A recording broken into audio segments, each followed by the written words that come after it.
Good evening. Good evening. Good evening. Can you hear me? Good evening. Good evening.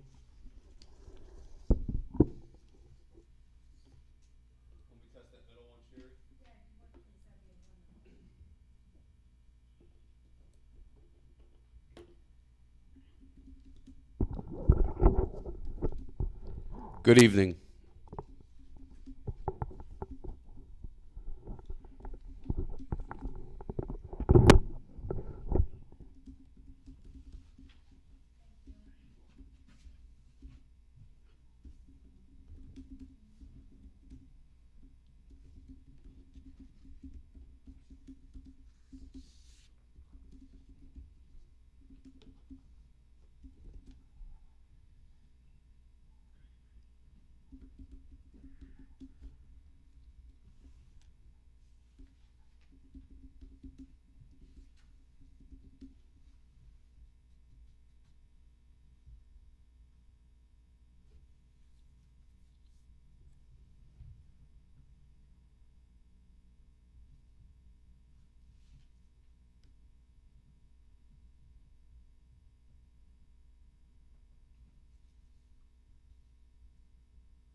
Yeah, we moved your old person. Okay, thank you.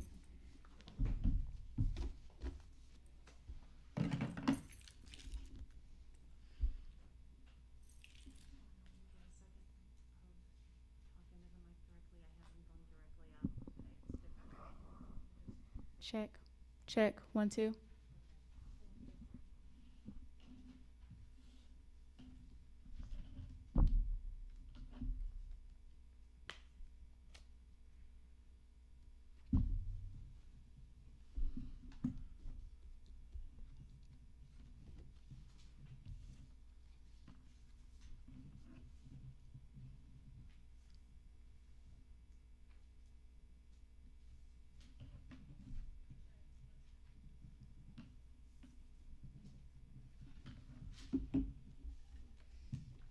Ready? Set chair. Good evening. I'd like to call the special board meeting October 5th to order. This being a special meeting, there will be no public participation. Roll call. Mrs. Daniels, Present. Ms. King, Here. Ms. Thomas, Here. Mrs. Kitson, Let the record reflect that she's excused. Mr. Juby. Here. Recommend adoption of agenda as presented. So moved. Second. Discussion. Roll call. Mrs. Daniels, Yes. Ms. Thomas, Yes. Ms. King, Yes. Mr. Juby. Yes. Presentations. Thank you, President Juby. We have two presentations tonight. First up is Mr. Krasnowick, Coordinator of Student Athletics and Activities, to talk about the athletic budget.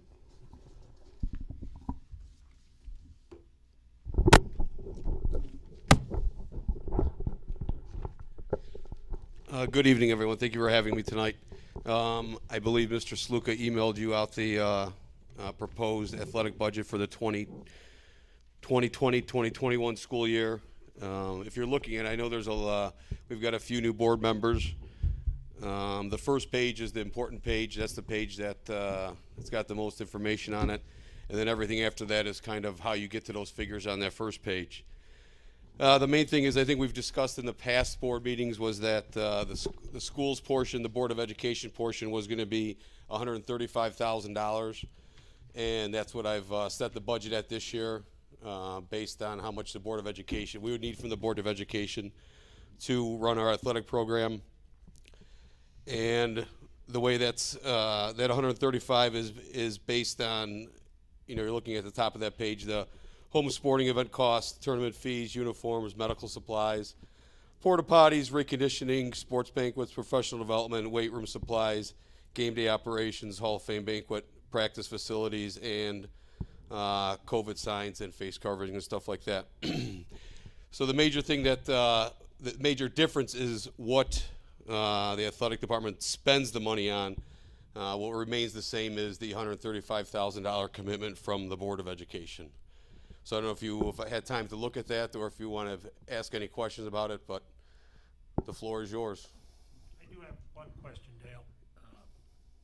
For under expenditures, 161,000, is that will that be decreased because of the lack of sporting events this year, or no?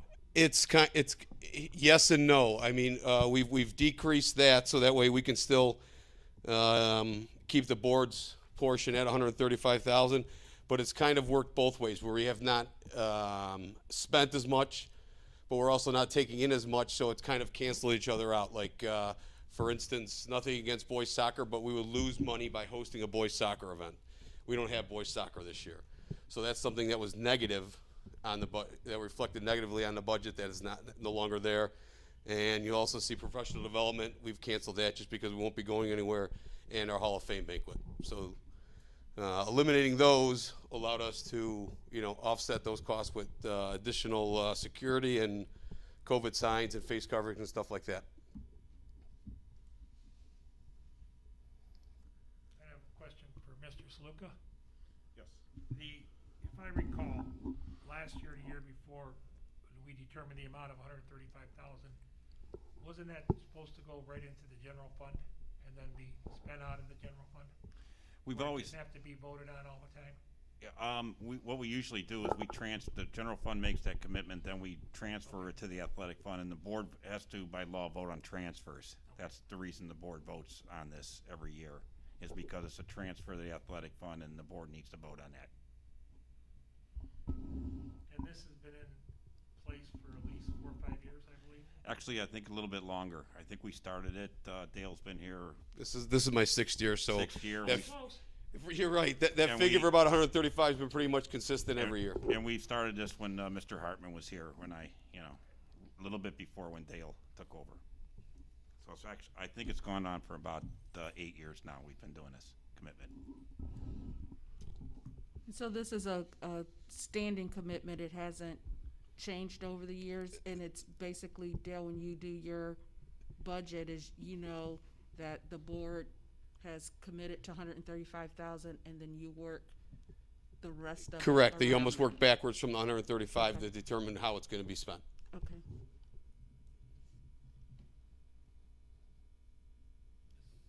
Daniels, anything? No, I do not at this time. Thomas? Thank you. You're welcome. Thank you.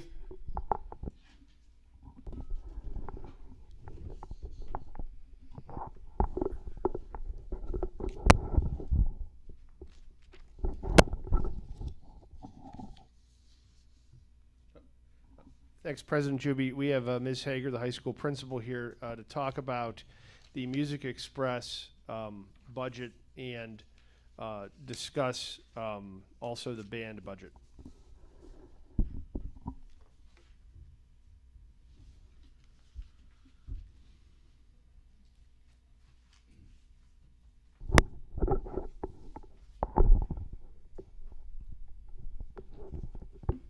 Thank you, Mr. Juby and members of the board.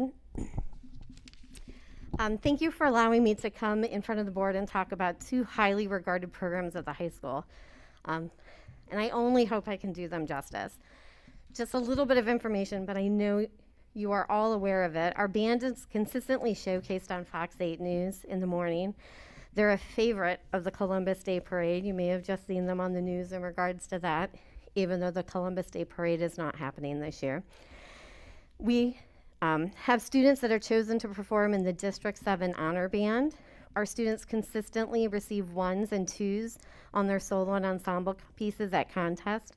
A 1 is a superior and a 2 is an outstanding rating. Our students perform fabulous halftime shows at our football games and give our crowds pumped up at the basketball games. They perform for our senior citizens, and our jazz band has performed at various malls. I could go on, but I know that you already know that our band is amazing. But it does come at a cost.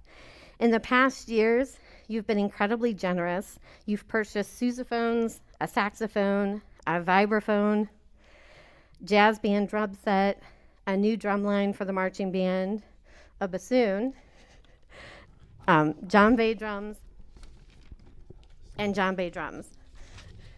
And I know Mr. Saluka loves every time I mention the bassoon.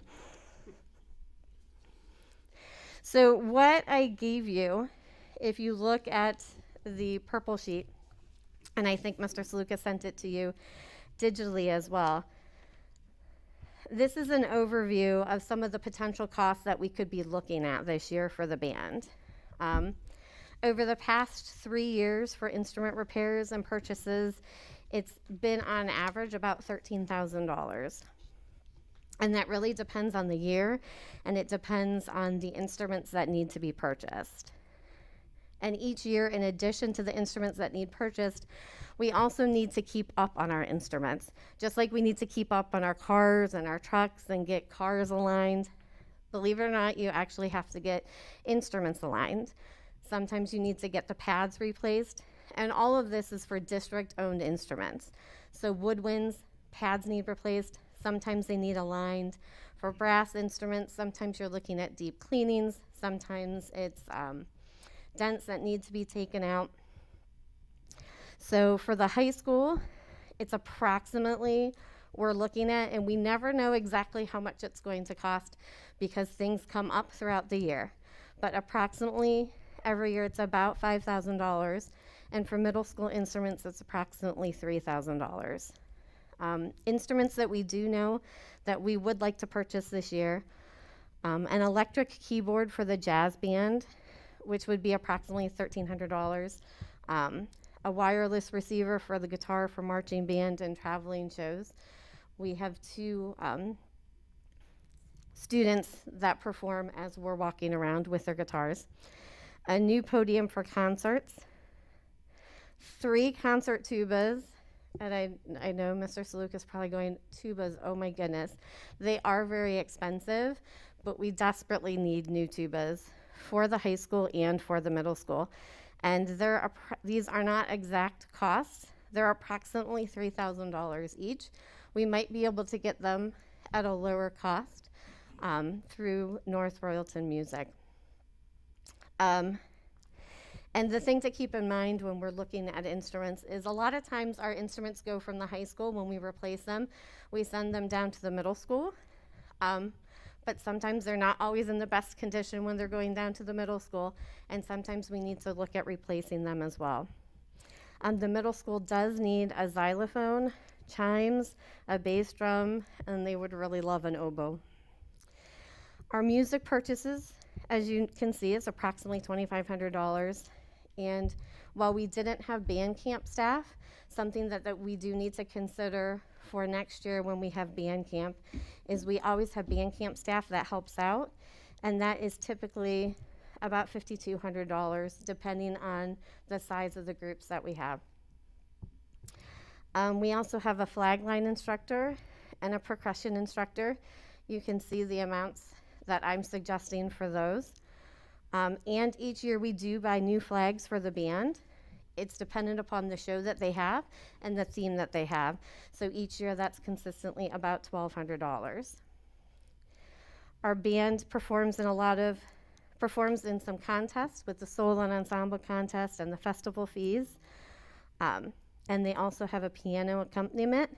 And total for that is about $1,550, in addition to the high school band awards that they have at the end of the year.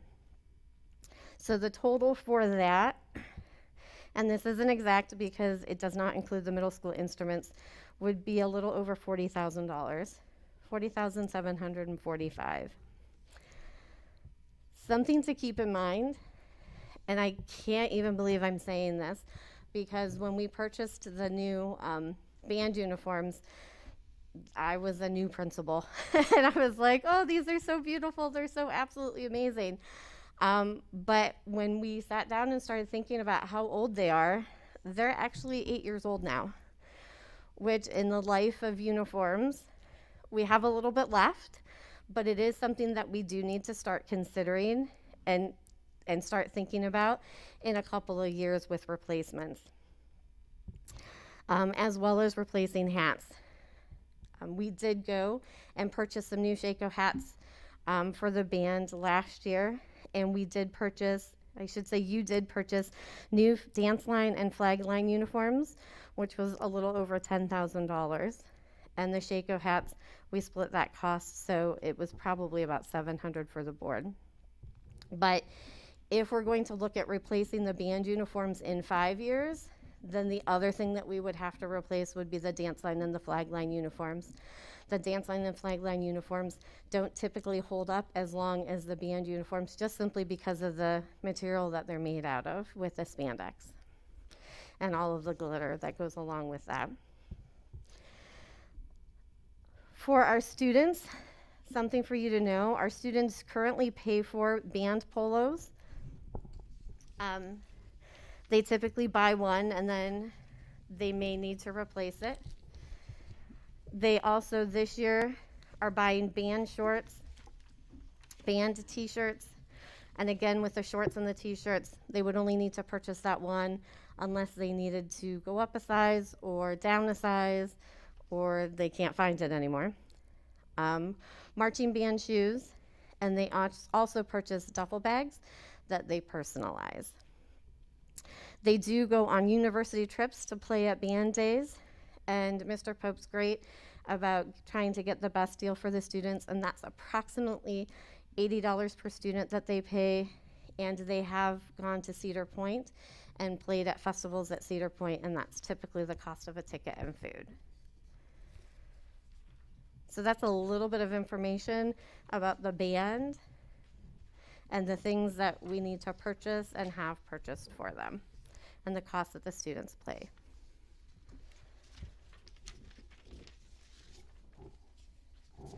Any questions about band?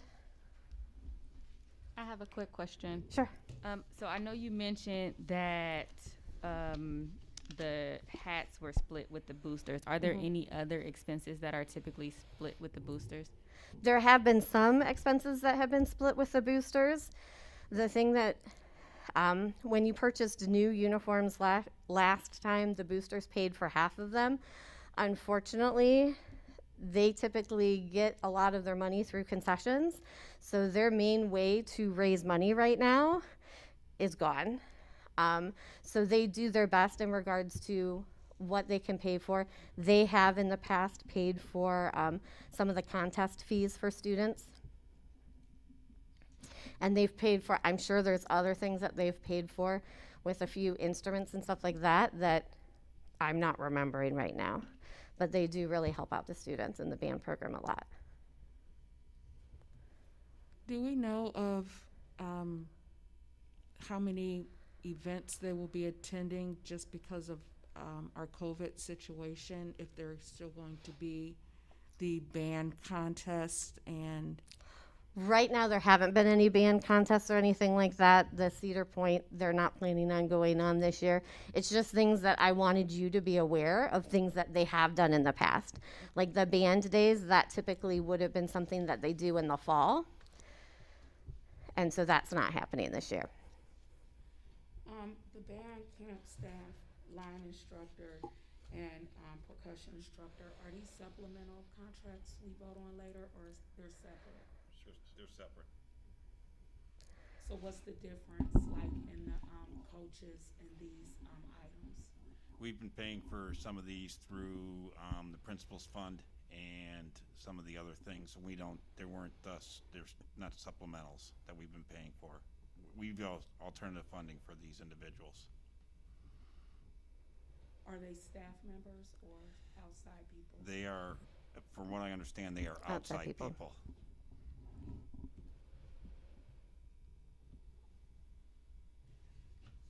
I'm still not understanding the difference. It's typically, we pay them through what we call, and you can correct me if I'm wrong, Al, a service contract. And so they have a service contract, and it goes through a variety of different funds. Sometimes it's coming directly from one of my funds at the high school. Mrs. Daniels, we have a principal's 018 fund Uh-huh. for each of the buildings, and since it's a service contract, they're not our employee. So Ms. Hager has used that to help the band supplement these costs in the past. It's not an actual supplemental that the GHTA union has voted on and the board's voted on. Okay. I don't know if I noticed in the sports, the band, these students do have fees that they have to pay, for like their T-shirts and stuff. Do other teams have to pay for T-shirts and shorts and uniform items? They would have to pay for their necessary items such as spikes and, sometimes wrestling headgear if they want special stuff, track spikes, cross-country shoes. So there are some items that each sport will be, they're required to buy. Ice hockey buys their own hockey, their skates and their hockey sticks. So there is, if I had to guess, I'd say it's between around $150 each sport would have to, basically pay for their own merchandise. Not something school related. They buy it, they keep it after they leave here. It's not we're not collecting or anything like that. It's theirs to keep. Thank you. Ms. Hager, I just have one question. Sure. On a yearly basis, because the board does this, I believe, if I'm not wrong, tell me, that we do vote on this once a year for this, like this athletic fund. If we did this with this, would that 40,000 still be 40,000? I think it would depend on the instruments that were needed. That's what I'm asking. What would you need for the rest of this year? For this year? If you had, well, I don't know how much Just the, a ballpark. if you did $40,000 this year, I think Mr. Pope would fall over and jump up and down and just be completely ecstatic. Because he could make it work. Thank you. Hmm. Do you by any chance know the approximate cost of band uniforms? I do not. I couldn't find that. I know they're very expensive. The cost last time for band uniforms was $40,000, split between the boosters and the Board of Education.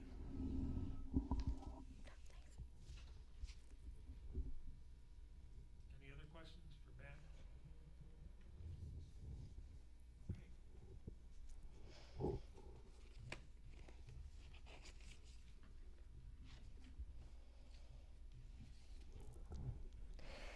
Okay, if you look at the blue sheet that I gave you, that gives you some information in regards to Express.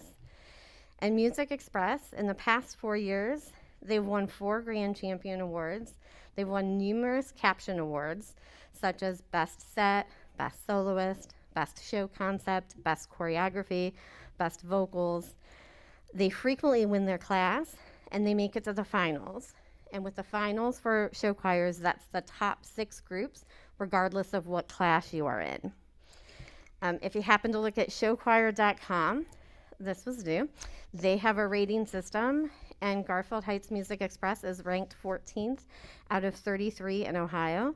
And if you look at the small show choirs, we're 2nd out of 25. We were shocked because we thought we should be number 1, but right now, according to them, they have us as number 2. It takes an incredible amount of time and money to put this program together. Mr. Pernod, our students, our parents, they all work incredibly hard to make this program a success. The students and parents fundraise as much as they can to help the students afford to be in this program. I'm going to get emotional, I'm sorry. Because each year there are students that say they can't possibly continue because of the cost.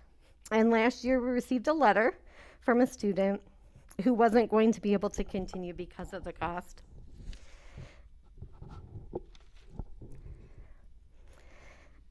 And I wanted to share some of her words. She said, "I never knew what show choir was until I got to high school. I had a hobby that I loved to do, which was singing and dancing. And when I found out that there was something at the high school that included both of them, I almost screamed. The past 2 years have been the best years when show's choir season came around. I always looked at it as my escape from all the things around me. Honestly, it was the best thing ever. As much as I don't want to leave the one thing that pushed me through high school and home issues, it's the best thing to do so I can have time to work, to try to pay off the money that I owe without adding another year of Express. What you taught me was not to give up for what I want and to push harder than I think I can. If Express could have been less expensive, I would have stayed till my senior year like I wanted to."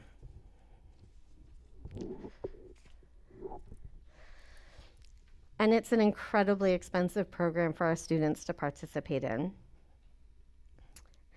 If you take a look at the sheet, and all of these are potential expenses, they're based on 32 singers and a possible 4 combos and 4 crew members. The combo and the crew member are like the behind the scenes band, and the crew members are the ones that help get the setup put together for the students that are on the stage. Competition and entry fees is approximately $1,800. That's based on 6 competitions, and obviously that number would be adjusted based on the individual competitions that they have. We also need to pay for custom song arrangements, music rights, choreography, costumes, set materials and props. Each student needs makeup. Each student individually pays for rehearsal shirts. That helps them as they're practicing so they can look at the blocking and the visualizing the show. We do have some non-student band members that are part of the combo and continually come back year after year after year to help make this show a success. And shout out to them each and every year. There's hotel costs. They go to 3 out-of-town competitions, and they typically spend 3 nights, so 1 night for each competition. The transportation costs have been covered by the school, in addition to the rental truck. So that's the boxes that you see, that individual cost of the $6,614. The district has, they've been incredibly generous, and you guys have consistently paid that each and every year. Our total express costs is about $46,724. Typically, our students, depending on the cost, and it gets adjusted sometimes with costumes and everything else, but a typical express year, the students pay about $1,200 to participate in this program. The combo and crew typically pay around $700. If the district covered the total cost, it would be $53,338 and about 56 cents. If we asked each singer to pay $200 for the year instead of the $1,200, that would be $6,400.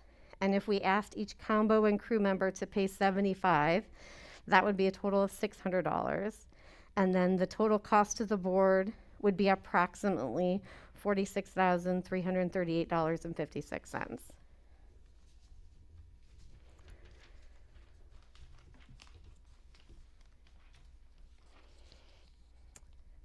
And if you look at the next sheet, because I know this is a lot of information to digest, but we're a small show choir, and we're often competing against show choirs that are much larger.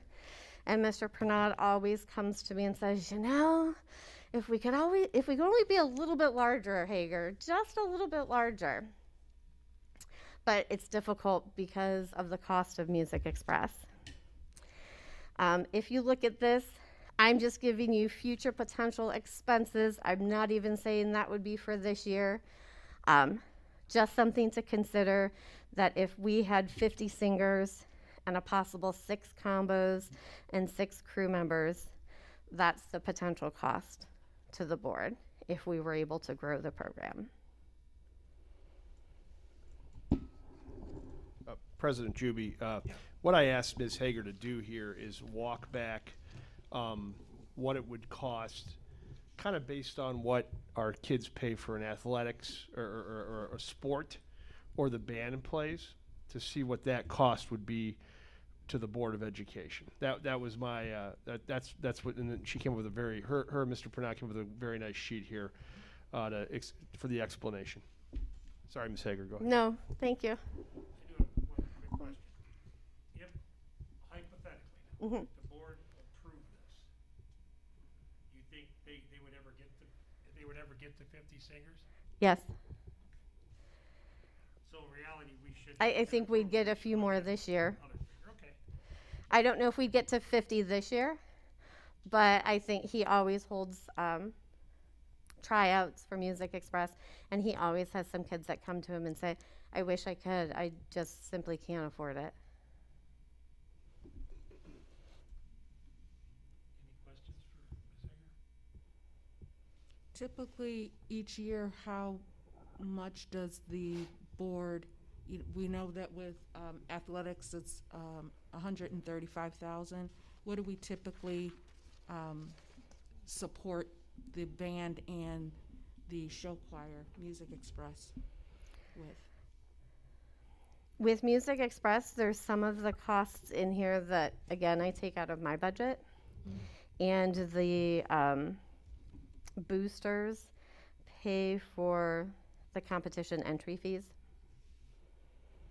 And we cover the transportation. And you guys always cover the transportation, and you cover the rental truck. So the square that's in the middle, that's always covered by the board. I don't know, I think this is something the board should look into.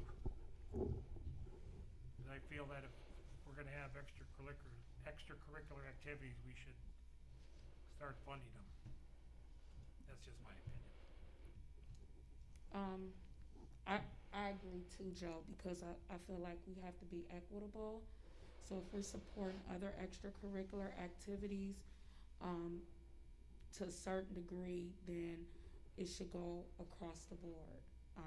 And that's just my opinion. There shouldn't be a student, $1,200 with the, community in which we live in. I'm sure is difficult for all families to come up with, and I'm just imagining like our families that have seniors, you know, or maybe even 2 high schoolers that may be interested in it, having to choose because of the cost.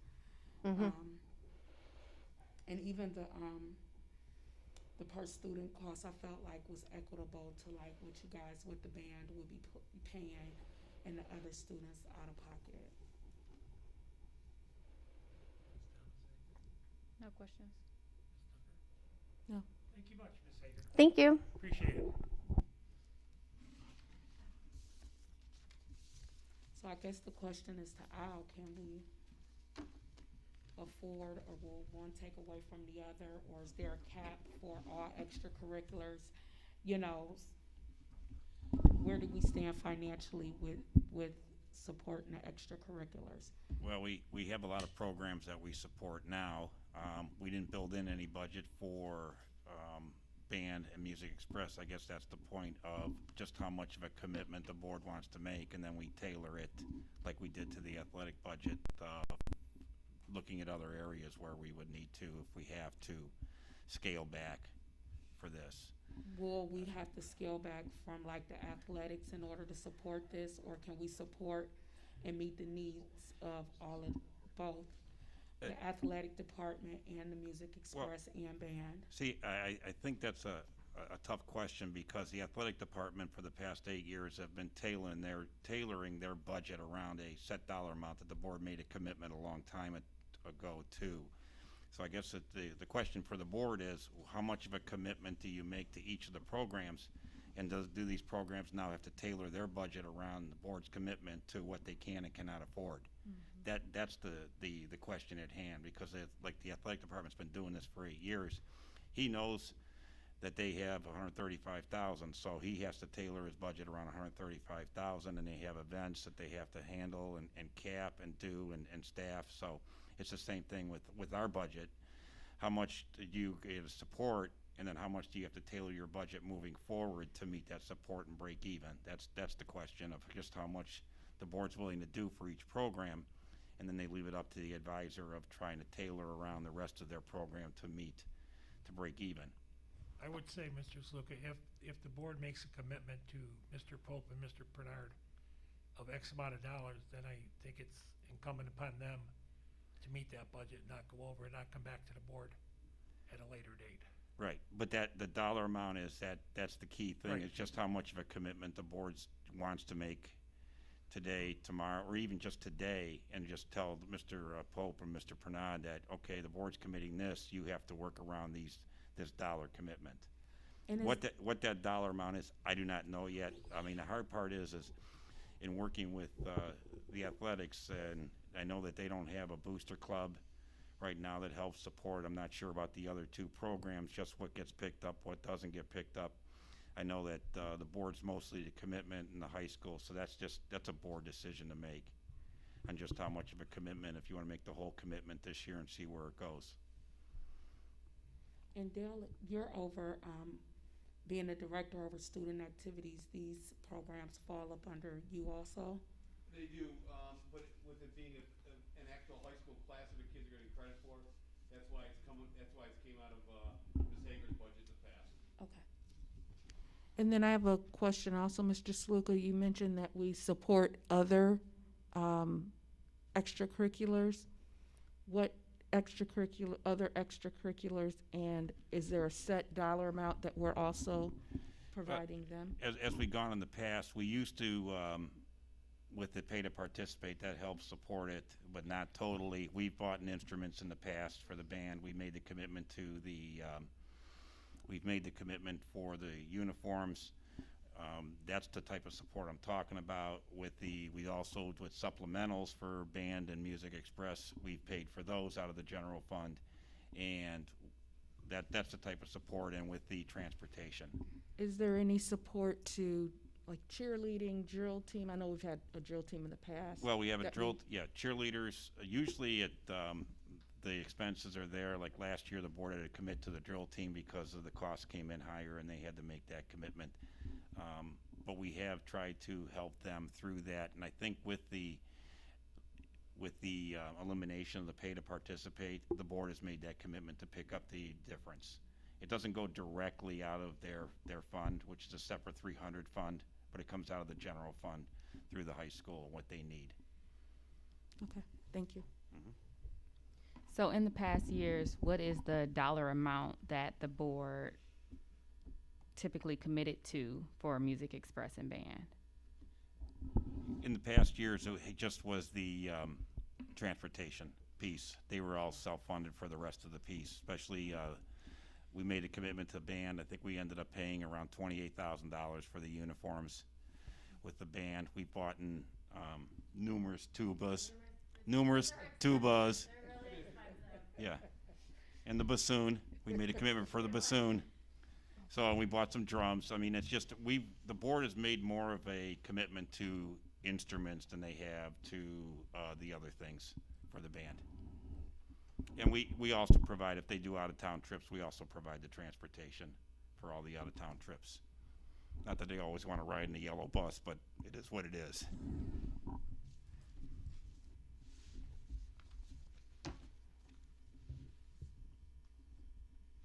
So Ms. Hager, this $70,000 on the Music Express, that's taken into consideration all the future costs that you would need?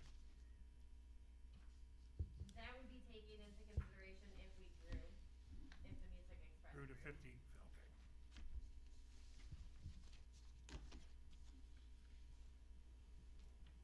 So, if the board made a commitment of, just say, to 53,000, then next year, if it goes to 50, then you would come back for the other 17,000? Or you just make ends meet the way, what your budget would be? If it went to 50, I don't think they would be able to make ends meet with just the 50. I mean, he could cut corners, but I don't know if he could cut corners that much. Okay. But that's if it, I mean, if it stayed at 32, then yes, he could find a way. All right, thank you. Mhm. Any other questions? No, I don't. Thank you, Ms. Hager. And Dale, thank you very much. Thank you. Thank you.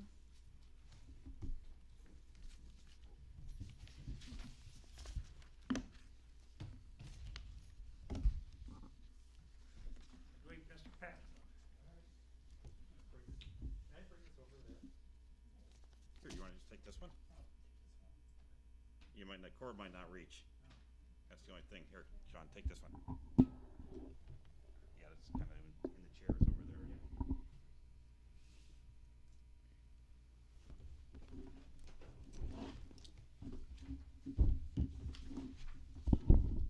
Okay. Good evening.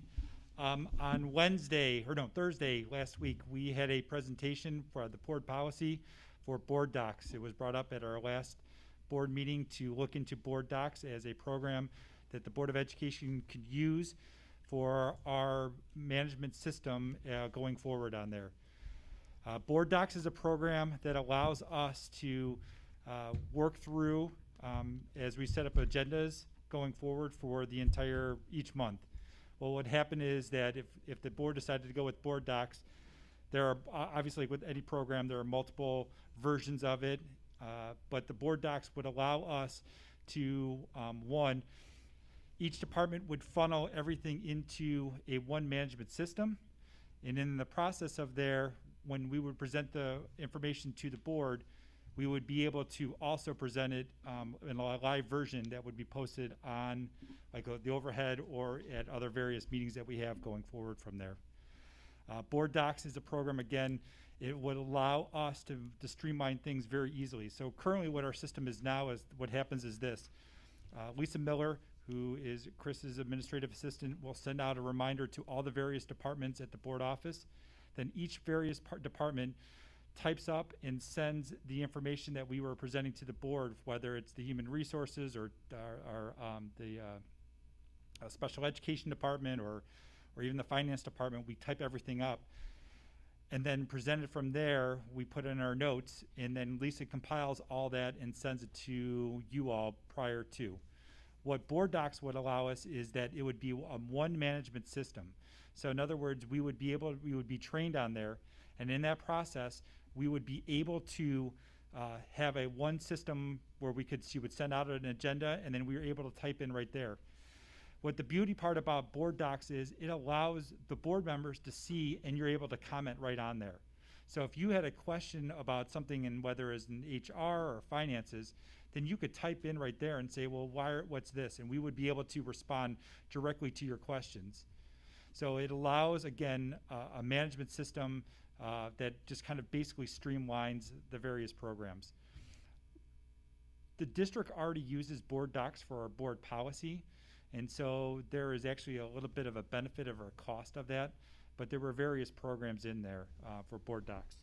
So the board docs programs are the following. So there is, again, it can be tailored, you can be altered and adjusted, and again, the presenter that we had gave us the various versions of it. There's the option one, which is called Board Docs LT, which is kind of the level entry position or level entry program, which just kind of allows, it doesn't have all the bells and whistles, the best way to say it. Then there's option two, which is LT Plus, which allows us, there's various versions of that, but LT Plus allows us to also have subcommittees. So if we were working on a various program, there we would be able to add into what's happening in the meeting agendas and the notes. So if, say, the board policy committee met, there would be a separate line item, and that we would be able to type in right in there and then present that to the board. Then there's the Board Docs Pro document, which is the program that they really kind of showed us during the presentation.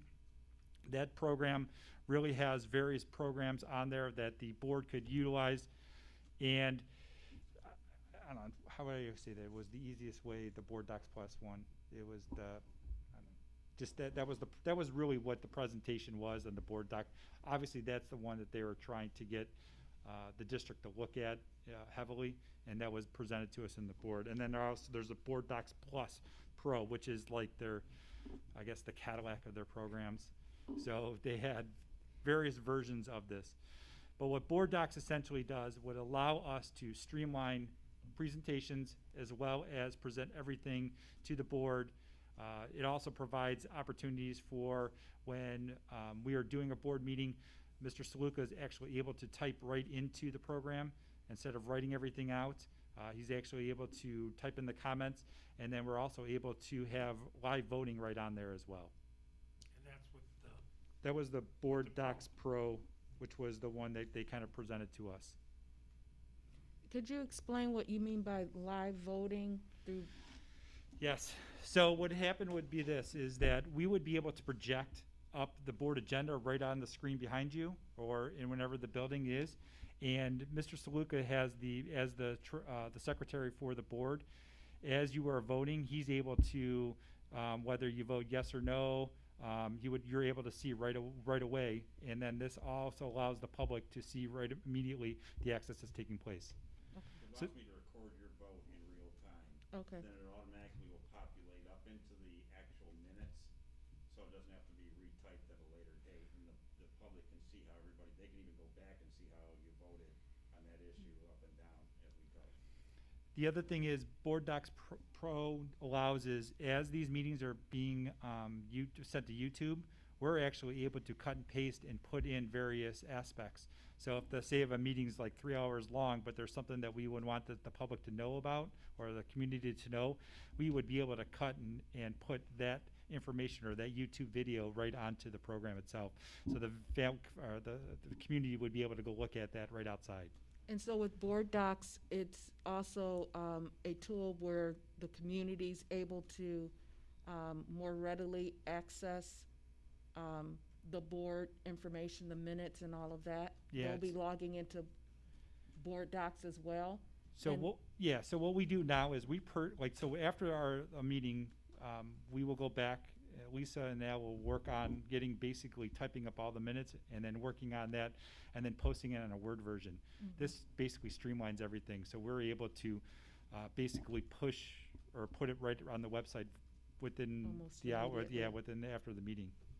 So they can actually follow, if they don't have an agenda, they can actually follow along on the agenda, and the comments get typed up as it goes versus, get that paper copy, and if they're or not, sitting in the audience, because everything will be projected up on the screen so they can follow along. Thank you. So which version is your recommendation? I think the Board Docs Pro document, the system one that was presented for us would be, I think, the one that we would utilize. That would allow us to kind of, but I think they're both, I think.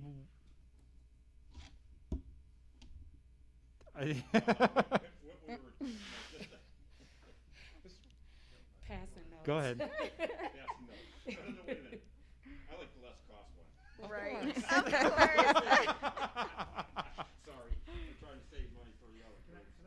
Yeah, absolutely. Here. Is that, oh, yeah, I suppose we could just do this. I did talk to another area superintendent, and during the presentation, they talked about this having the ability to, I run task force meetings and various meetings that I run. They suggest not to use this. So that's like the top tier one. And they were saying that, but the rest of the features were useful. Did you ask them, are they tracking their, one thing that it said you could kind of streamline the agenda items to the strategic plan. Right. And monitor your strategic plans and stuff. Did they say they utilized that piece? Because I know that was a piece that you were very interested in during the meeting. I didn't even ask about that because I just think that's probably a good idea. Okay. I think that, you know, the ability to, you know, have kind of real-time data, and, you know, I just think it's something we should try. I mean, if it's really cumbersome and doesn't work out correctly, I think you can back up and down, you know, off of this thing, depending on what the contract terms are. And we could ask them for that because, you know, that we, you know, is if we buy something. But the big thing was, though, is keeping the regular meetings out of it. They said that's just very cumbersome.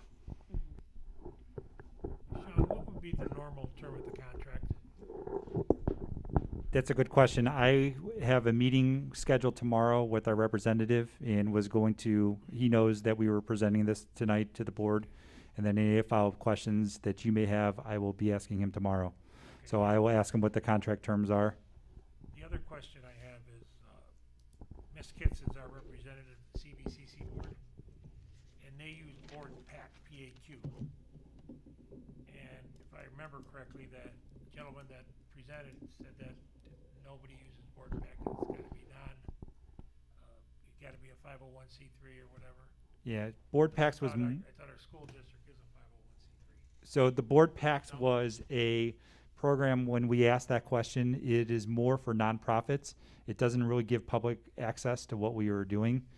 Then we also looked a little bit further. What they do is the same kind of procedures that, like, basically what happens if we would go with Board PACs, we would still kind of do the similar system that we are doing now, where we would have to either PDF or write everything in a Word version and would not streamline it or give you the access to see what's happening, because it's more for, again, the way he described it, it's all one company. Board PACs and Board Docs are owned by the same company, but Board PACs, when we asked that question, was more for nonprofits or what kind of like not like charity groups or that didn't really give public access or participation to the feature like the Board Docs does. Now how does CVC get to use it then, the Board PAC?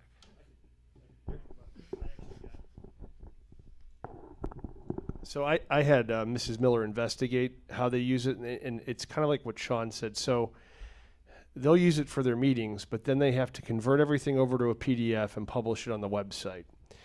Within this, it streamlines that because you can just log into the Board Docs site, and there's no background work on that. It's a little more transparent for public bodies like this.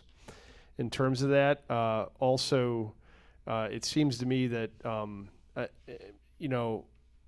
the tracking piece of it is more public-facing too for us. So, for example, if you were to track strategic plan goals, you can make some of that public-facing, as you go through line items if they're tied to strategic plan goals. So that's the main difference, President Juby, is that we'd have to go through the same process we're going through now to publish the things we want to publish. That makes sense? Go ahead. The other process in this, if the board decided to go with the Board Docs, is the training that would take place.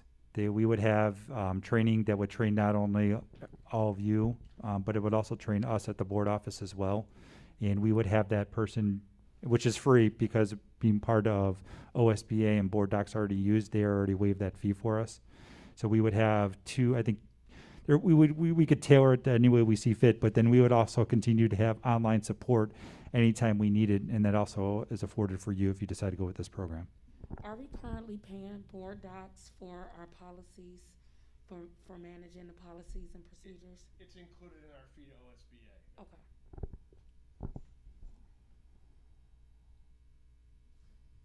Any other questions? And you said you're recommending Pro? Well, the Board Docs LT Plus, I'm sorry. Okay. Yeah, well, we're gonna, again, Feel a little bit better about the LT Plus versus Pro? well, Oh, that's better. and I think that what also it is, like, and it makes sense. If the board decided to go with this, that might be a better program to fit our needs. And if it does not, then possibly if we had to upgrade or even bring it up. But at least to kind of, if the board decided to go with this, it allows us to kind of get familiarity with the program, work the kinks out, and then if it doesn't meet the needs or we need more support, then we decide to go up. And I guess we gotta have a program too, because I guess we only have one staff member, which is Lisa, that managed it, that'll be managing this on the internal side, Yeah, correct? well, and what this will do is it will disperse the work. So, for example, Mr. Patton's department will be able to put all of his line items into the agenda. If I have line items, I'm able to put in. Mr. Saluk is able to put in, and then everything gets created in real time. And then Mrs. Miller, then she would then go through though and paginate it, meaning making it look right, and you know, it also the comments that we write are included in this like package, so we can just write them right in there, and those are just facing to the Board of Education.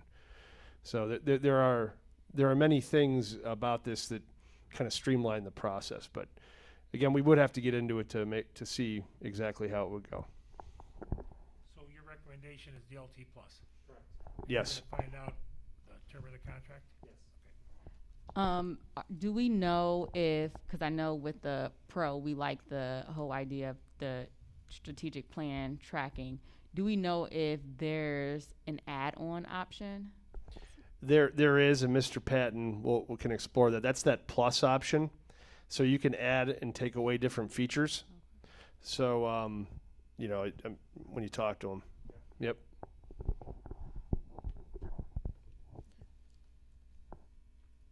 Thank you, Mr. Patton. Mr. Hanky? Thank you, President Juby. I wanted to, I'm not going to make this a formal report, just kind of more of a discussion about the reopening plan for school. I want to tell you what we have in mind. We're following the reopening plan that was approved by the Board of Education. The date obviously got moved back. If the board recalls, we were looking at possibly starting in a hybrid model at the beginning of the year, and then the County Board of Health said it would be in our best interest to go fully remote. As we are approaching the end of the first quarter, we are looking at returning in a hybrid learning model on November 9th. We did do a parent survey to see where parents were in terms of the possibility of returning in full or in a hybrid model. We had approximately right now, I think, Mrs. Bailey, if you want, I think more than 1,000 responses. This is a non-scientific survey, but it was interesting data. More than half of the parents were concerned about coming in fully, and more than half preferred a hybrid model. Taking that survey data along with the Cuyahoga County Board of Health's recommendation that if we remain at an orange level, they would like us to remain in or consider a hybrid model. These are recommendations, obviously. These are not orders. We believe that this is the best course of action, is to offer the hybrid model. With that, a couple of things, a couple of details that we'd like to share with the Board of Education. We have a number of low incidence disabilities settings, students with multiple disabilities, and students with emotional disturbance, and students that are in cross-categorical classrooms. We'd like to start phasing them in starting on October 19th. Mrs. Pillitz is working with the principals and special education department to contact parents. There are certainly students that have some medically fragile issues that will probably not be returning on the 9th, but we are working with the parents on that. Our goal is to try to get every student the week before November 9th to have at least a day in their buildings to get used to the protocols, practices, and procedures of the school district. The other thing we are doing through the Equity Committee, we discussed doing kind of a day in the life of a student at each building video. Mr. Fruits is working with the principals on that, so you start when you get on the bus, all the way through your day, the various protocols that the student will have to go through with sanitation and temperature taking, and lunch and recess and things of that nature. So we are working on those videos. What has happened is, and I did send the board the latest Cuyahoga County Board of Health, and it does have some historical data. We're leveled out at orange right now. We have not moved from that in a number of weeks. The Board of Health is recommending that you have at least 4 weeks of sustained at one level to see where you should go in terms of reopening school. And again, they're saying a hybrid model would be the best model if we do remain in orange. If we did trend down to yellow, we'd have to see that we're sustained in that yellow category for a number of weeks. The infection rate is in the county was trending in the right direction. It's leveled off in the last 2 weeks at approximately 2.5%. What that means is that of all the folks that are getting COVID tests, 2.5% are coming back positive. That's a good thing. By CDC standards and by the Board of Health standards, 3% and below is a positive thing. What's keeping us in orange is that it did uptick by 0.1% this week, and also hospitalizations remain concerning for the Board of Health. There are still a number of critical care beds and intensive care beds that are being taken up due to the COVID pandemic. We are going to be communicating with our families starting beyond this particular session on Thursday at 6 p.m. Mr. Saluka, Yolanda Hamilton, our equity consultant, and myself will be doing a virtual town hall. Mrs. Bailey, I believe we had over 200 people participate in the last one. So we hope to have that type of participation where they can ask any and all manner of question as it pertains to the reopening of school. And Mr. Saluka's role obviously is more on the side of safety, sanitation, and buildings and operations. So, and that's something we really want to get information to parents about the things we have put in place and we are putting in place. The Bulldog Digital Academy is going to remain remote. The students had to commit to a semester of learning. At the semester break in January, they will be able to come out of the program, or other students are going to be able to go into the program. So we will be dealing with that issue. We are going to deal individually with special education students, depending on the needs of parents and meetings that take place. With that, I'll open it to questions from the board. So with the reopening, it would be the hybrid, the AB weeks? Yes. It would still be a limited number of students in each? Yes. The point is to try to limit the amount of students in the building at any one time. Mask requirements, and we have sourced a great amount of masks for students. So we would prefer they bring their own masks, but if they do not have them, they will be provided. We have sourced a lot of hand sanitizer. enough hand sanitizer. Also, you've seen some of the plexiglass maybe in the buildings, maybe not. We do have those around offices. Thermal imagers are up, they're running. We're still doing a little bit of calibration with them, but they are pretty quick. And also the ionization project is moving forward, which is interesting because there was even some new stories and data surrounding ventilation, and that has become a very large issue to make sure that we are dealing with. And quite frankly, we are doing we're doing a modification at the middle school. That one's a little different, but the ionization project is I would argue pretty unique, Mr. Saluka. Which is, and one more thing too is we got a email from Matt Johnson, who does our he comes in and does evaluations from the County Board of Health. And one of the targets this year for all the school districts is their HVAC systems. So it's kind of like, wow. So they're looking at that part too of everybody's buildings. So that's another thing I think is going to be a hot topic coming forward with all these other school districts besides ours. Yes. The other adjustment we were able to make is and I know this was a concern for some parents, where we are going to be able to bring back the 11th and 12th graders. And I think that, that we were able to do that partially because of the Bulldog Digital Academy.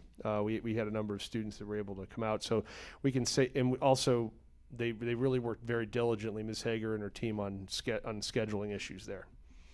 We're going to have to be able to pivot if there, in fact, is a spike in infection. If it does spike to red, especially to purple, we will have to look at remote learning. I know the board did pass that is at my discretion, and I will work with the County Board of Health, and I will inform the board if there is a major issue. We are hopeful, considering the historical data coming into the fall, that things remain steady or downward turning. But to anybody watching, please be mindful of that and how you're, and make sure you're following all the rules and social distancing and masking, because that's really going to help get us back to school. Are we watching our community trends? Do we know what our particular city is looking like as far as cases? That's a very good question. I'll get that answer for you. I might be able to get that tonight Okay. if I can go on I'm the. just Yeah, interested absolutely. in- because county may have, one Mhm. viewpoint, but just watching just our particular community and seeing where we stand as a community. I can get that information to see where we are. I believe the County Board of Health, you're able to drill down into zip codes. I could be wrong about that, but I think we you are. can. I've Yeah. seen some data. So, we're talking about special ed coming back in a couple weeks. Just a question I have, with our special ed students that, have general ed classes in addition to their special ed, have those classes kind of digitally in the building? How's that going to work when only special ed is coming in? Because a lot of our students go into the general population for various So classes. we're going to start first with our self-contained group. The first week of this is students with multiple disabilities that are generally self-contained. And then also what we're trying to do is give everyone an opportunity to acclimate. So I understand that there are some that, that they'll go out to general education and come back into their home classes, but I think we're going to make arrangements so they're able to come in and experience school as we go through, and we'll make sure that they get the work that, 'Cause they probably yeah. can drop in digitally. Mhm. 'Cause Yeah, that's how they're absolutely. doing anyway Yep. from home, dropping into those classes. I just want to share with the board my experience, if you don't mind, Mr. Hankey. Sure. I have a child that is in a ED unit, and so I have an opportunity to view those severe classrooms operating digitally. And the staff is doing a great job, but it is so much that they can do when a child is having a breakdown. It's so much they can support the child virtually. Even my son had a incident last week, and I mean, the district put out all stops to support him, but without them having the hands-on opportunity to impose or apply whatever remedies they normally would support the student in the classroom, it just wasn't available or feasible virtually. So that is a very vulnerable population, and although all the students are very important, those students just tend to have a more difficult time adjusting, and they just require a lot more services beyond education that they get in the building. And although the staff is doing a great job, I do see a huge loss in that population because, I mean, I've been just watching kids having meltdowns online, and the teachers talking them through it, but without being able to put them in their quiet space or apply sensory. Like after all that, with me personally, we kind of determined it ended up being sensory, but his teacher would have been able to determine that if he would have been in person. So I'm glad that we're phasing that group in first, because although it's very important for all of our students to return, that population I think is having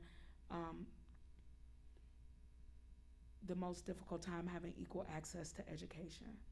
Another thing to that point, Mrs. Daniels, is and Mrs. Pilitz is working on this, so the plan is not perfectly set in place, but we're planning on having a lot of the low incidence disability students attend all day, every day, not just hybrid. And we're working through that. We also need to work through comfort levels with parents and things of that nature in terms of return. To your first point, Mr. Saluk and I were able to get the county data down to 44125 zip code. We had 496 reported cases last week. So what they did was they divided it between light green and dark green. We're third out of 4, so we're higher at 396 cases. It trends from 29 cases to 657 on the top end. So we're a little the zip code's running a bit high, at least last week. Can I just have a question about the reopening date? So you said we will follow the hybrid model that we approved beginning November 9th, and we will phase in our special needs students. Was that October 9th or 19th? 19th. 19th, okay. And when we go back into that hybrid model November 9th, what will our class sizes look like? They will range from approximately 15 to, and they could get up to 25. The data that we have from other districts is that the ones that have gone back fully, that have about the same numbers of kids as we do, they've been able to safely do that, but there'll be less kids in the in the school building as a whole. But there could be up to 25 students in one space, depending on the size of the space, but everything would still be 6 Yes. 6 feet Yeah, apart. we're going to practice the social distancing. Even with splitting them and a portion of the students being in the digital academy, the classroom sizes are still that large? This is at this top end. We're going to have a very close look at it, but I, and again, I don't have the numbers right off the top of my head, but it's a rare instance, and we're going to have to look at the spaces for some of them. Yeah. Because these virtual classrooms don't look that large. But are they? No, they're not, and it also depends on attendance and things of that nature. But they're not. But I don't want to give the false impression that there could be a class that is that large. The parents that were surveyed, are these all district parents, or were they just like Bulldog Academy parents, or were they all? All district. It was an open survey. That's why it was non-scientific. I think the data though was. This is why I have a little bit of confidence in the data. It wasn't skewed heavily, so. Quite frankly, it wasn't like a whole group, quote unquote, hijacked the survey and it's like at 90%. It was like at 56% or so on both ends, like 56% or so kind of against coming back fully, and about the same percentage or a little bit higher for hybrid. What I gleaned from that, at least for my purposes, is I don't think that there's a comfort level in the community to come back fully, and also it kind of follows with the Board of Health data that's happening. And what I just shared, in the zip code, it's trending a bit higher. And then I really like the idea of the day in the life of a student. Is there a way that we'll be able to like track or kind of require or like make it an assignment for students who are coming back to watch that video? That's an outstanding suggestion, Ms. Thomas. I think that we can make that happen. Extra credit. Yep. Well, no, how about just credit, right? Credit. Real credit. Yeah, real credit, absolutely. Mr. Fruits, by the way, is working on that, just so all of you know, and he's working with the principals, and we're contacting a parent at each building to help us, and so we're going to follow through with that.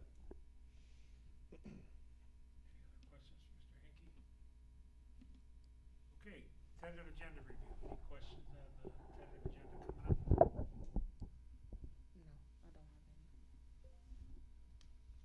Okay, I do have one thing for the board. Our next meeting, October 12th, is supposed to be here. Miss Kitson won't be available because she went to a state that we all know that. If we meet in person and she does remote, she won't be able to participate in the meeting or vote. So you just want to do the meeting on Monday remote or Zoom? I think so. I don't mind. That's fine. You arrange that, Al? We'll just put the notice out that it'll be a Zoom meeting. Ms. Bailey? All right. Seeing nothing else, motion to adjourn? So moved. Second. Discussion? Roll call. Ms. King, Yes. Ms. Thomas, Yes. Mrs. Daniels, Yes. Mr. Juby. Yes.